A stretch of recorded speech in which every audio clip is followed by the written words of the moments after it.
二人の癖、口の中を噛むって耳掃除したらその綿棒の匂い嗅いだりとか。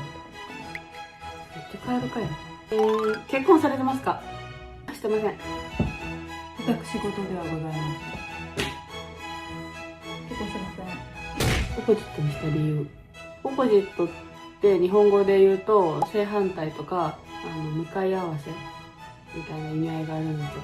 私たち性格とかが本当に正反対なので、それもあるし、これからこういう SNS 活動をやっていく上で常に向き合ってやっていかないといけないので、そういう2つの意味を掛け合わせてオポジット。